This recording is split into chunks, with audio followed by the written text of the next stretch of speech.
मोदी ने क्या छोड़ दिया है अमित शाह का साथ? बीजेपी में झमेला ही झमेला है। जरा इसे समझने की कोशिश कीजिए।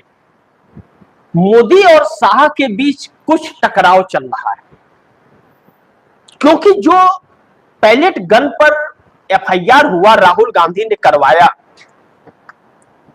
संसद मार्ग स्थित थाने के अंदर, 7.5 घंटा राहुल गांधी छाए रहे।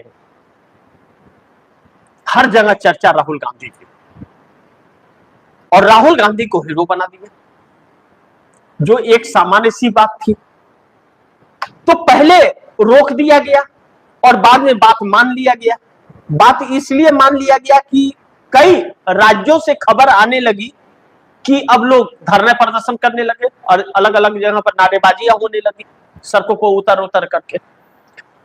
यह एक दूसरे आंदोलन में तब्दील होने लगा। 7.5 घंटे बाद एफआईआर हो गया साहिल का। एफआईआर हो गया तो यह कंफर्म हो गया कि पैलेट गन चला है। यह कंफर्म हो गया कि पैलेट गन चला है, क्योंकि रिपोर्ट ही पैलेट गन के खिलाफ लिखी गई है। अब ऐसे में अमित शाह का चंद्रबाबू नायडू के साथ टकराव हो गया। अमित शाह सोचे कि स्टालिन और शरद पवार हमारे साथ आ रहे हैं और चंद्रबाबू नायडू झुक जाएंगे। चंद्रबाबू नायडू मौसम वैज्ञानिक है। चंद्रबाबू नायडू जानते हैं कि भाजपा कितने पानी में है। वह मोदी के सामने झुकने वाले नहीं हैं। जब नहीं झुक रहे हैं तो अमित शाह ने थोड़ी अकड़ दिखाने की कोशिश की, तो चंद्रबाबू नायडू ने कहा कोई बात नहीं, मैं समर्थन वापस ले लूंगा। और दूसरी तरफ शरद पवार और स्टालिन, जो इनके साथ आने के बिल्कुल एकदम निर्णायक मोड़ पर थे, वह इनसे अचानक दूर हो गए। वह भी हवा के रुख को पहचान गए। पोल ट्रैकर के सर्वे को देख लिए कि यह तो इंडिया गठबंधन की सरकार आ रही, इनके पास जाएंगे तो फिर पैदल हो जाएंगे, तो एक अच्छा खासा गठबंधन से निकल करके और इनके साथ आने में फिर जनता हिसाब करने लगेगी। उन्होंने जवाब दे दिया। जवाब दे दिया तो डिलिमिटेशन का सपना इनका टूट गया। और यह सब नरेंद्र मोदी के साथ हो रहा है। अमित शाह और नरेंद्र मोदी के अंदर तालमेल न बैठ पाने के कारण यह सारी चीजें हो रही हैं। ऐसे में भारतीय जनता पार्टी के अंदर अब विश्वास की कमी होने लगी है, जो मोदी और शाह पर विश्वास आम भाजपाइयों को नहीं हो पा रही है। और दूसरे दल के जो आए हुए हैं, अब वह जिताऊ कैंडिडेट के तौर पे थोड़ी आए थे, वह जिताऊ चेहरे के साथ आए थे। और वही जिताऊ चेहरा मोदी का अब थकाऊ चेहरा हो गया है, तो वह भी रास्ता अपना तलाशने लगे हैं। जब रास्ता तलाशने लगे हैं तो मोदी परेशान होने लगे। अब मोदी को समझ नहीं आ रहा है कि क्या करे। अपनों को संभाल ही नहीं पा रहे, गठबंधन को कहां से संभाले। और गठबंधन वाले सर्वे देख करके बौखला गए, उन्हें समझ ही नहीं आ रहा कि अब क्या करें ना करें। ऐसे में जो झमेला चल रहा है भारतीय जनता पार्टी के अंदर, वह झमेला सुलझने के बजाय बिगड़ता जा रहा है। और मोदी और शाह दोनों अब एक दूसरे का सामना करने से भी कतरा रहे हैं। ऐसे में दोनों दूर दूर हो रहे हैं, दूरियां बढ़ रही है इन लोगों की, और दोनों ही एक अलग तरीका अपनाने में, तरीका रास्ता तलाशने में लगे हुए हैं। ऐसे में उत्तर प्रदेश चुनाव भी फंस गया।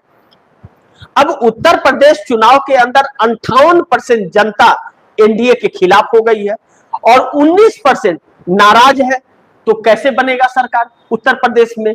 सर्वे उत्तर प्रदेश का यह कहता है कि पोल ट्रैकर का सर्वे आया है, वह सर्वे यह कह रहा है कि एनडीए गठबंधन 160 से 182 सीटों पर सिमट जाएगा और वोट प्रतिशत 39 से 45% मिलेगा। यह कौन कह रहा है? पोल ट्रैकर का सर्वे कह रहा है। अब ऐसे में 202 सीटें बहुमत के लिए चाहिए और आपको 160 मिल रहे हैं। ऊपर से एनडीए गठबंधन के घटक दल जो हैं, जयंत चौधरी, अनुप्रिया पटेल, ओम प्रकाश राजभर, संजय निषाद, अब ओम प्रकाश राजभर कह रहे हैं कि 60 सीटें हमको चाहिए और संजय निषाद भी 40-50 सीटों पर आ रहे हैं।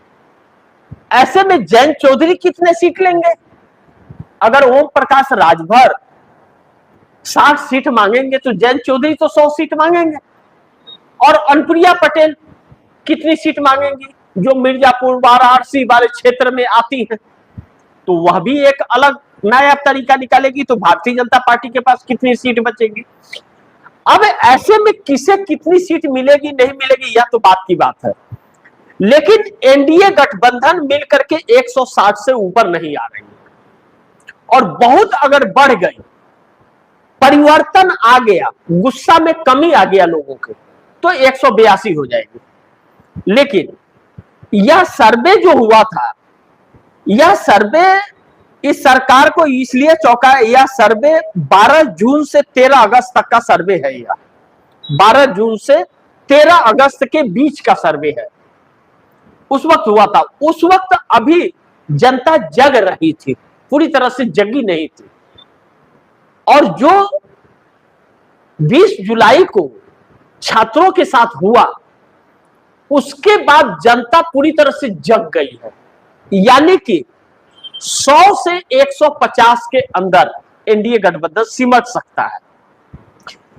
ऐसे में इंडिया गठबंधन 229 सीट 49% वोट परसेंटेज के साथ ला रहा है, जो कांग्रेस और समाजवादी पार्टी का गठबंधन है। यानी कि सरकार बनने वाली है इंडिया गठबंधन की। अब ऐसे में सरकार के लिए संकट यहां आकर के खड़ा हो गया कि 58% लोग नाराज हैं, 58% जनता खिलाफ है एनडीए गठबंधन के, और 19% नाराज है। तो ऐसे में यह संख्या 75% के आसपास जाती है। जब 75 से 76% जनता आपसे खिलाफ है, तो आप सरकार कैसे बनाएंगे? तो लोग सरकार साथ छोड़ते हुए नजर आ रहे हैं। और अमित शाह ने अपनी टीम बैठा दी है। अमित शाह ने टीम बैठा दी है तो 200 विधायकों के नाम काटने के जुगाड़ चल रहे हैं। ऐसे में मोदी और शाह के बीच भी तकरार है कि अगर यूपी हाथ से गया तो फिर दिल्ली हाथ में नहीं बचेगा, यह गारंटी है।